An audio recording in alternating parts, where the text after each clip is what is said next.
Before the first city, there was the glow of a campfire. Before the first king, there was a farmer rubbing damp barley between calloused fingers on a muddy riverbank. In the Fertile Crescent, the season of the first surplus arrived not with a thunderclap, but with the quiet satisfaction of clay jars filled to the brim. This simple act of storing more than was needed would change humanity forever. From the Nile Valley to the Yellow River Plain, wandering bands became neighbors. Surplus demanded storage, which demanded records. It demanded streets to connect homes and laws to settle disputes. In the heart of these new settlements, writing tallied grain, money sped exchange, and rulers learned to govern, tax, and wage war. To unite strangers across deserts and mountains, vast empires like the Achaemenid built roads and courier systems, the first nervous system of a connected world. And across the oceans, in Mesoamerica and the Andes, markets thrived on the wealth of maize and cacao. The journey from camp to capital had begun. But stone walls and armed soldiers were not enough to hold these new societies together. They needed a shared story, a common purpose. In the East, Hinduism mapped a universe of duty. Buddhism offered a path to release, and Confucianism shaped generations of officials through ritual and study. To the West, Judaism and Christianity bound scattered communities with shared calendars and a common hope, turning sacred stories into law. Empires harnessed these beliefs, building on a foundation of ideas.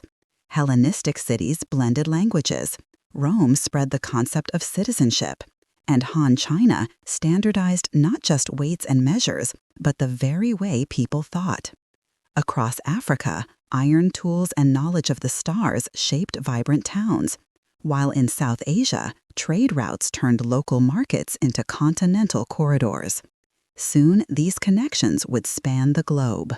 Islam carried knowledge and commerce across Afro-Eurasia, while the monsoon winds of the Indian Ocean set the tempo for a booming maritime network. The Mongol peace created a superhighway for silk, spices, and ideas, shrinking the known world at a startling speed. Then, the salt air turned to ink as the world began to write a new chapter of its story. On the deck of a creaking caravel, a navigator's world was no longer land, but the limitless horizon. With improved navigation, the oceans ceased to be barriers and became arteries, pumping people, goods, and ideas across the planet. The Columbian Exchange remixed the biology of two hemispheres, while the brutal Atlantic slave trade fueled new empires and scarred millions. In the counting houses of Europe, commercial capitalism was born. Gunpowder states projected power across continents, and the printing press carried revolutionary ideas faster than any ship could sail. Pamphlets asked dangerous questions. Who should rule? Who counts as a citizen? And who decides? The answers exploded in revolutions in America, France, and Haiti, redefining the very meaning of rights and sovereignty. Our farmer's distant descendant now reads not the sky for rain, but a damp pamphlet by lantern light, his eyes wide with possibility. The promise of revolution was soon answered by the smoke and schedule of the factory. Steam and fossil fuels rewired the human relationship with work and time itself. As nations hardened their borders and empires competed for resources, two world wars tore the map apart. From the ashes, new nations struggled for independence. A Cold War divided the planet, and global institutions were built to keep a fragile peace. Movements for civil and human rights expanded the circle of who belonged. Today, the digital revolution stitches us closer than ever, yet the old challenges remain, magnified on a global scale.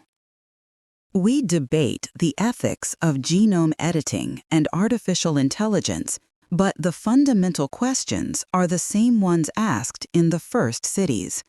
How do we live together? What do we owe one another? And what future will we choose to build?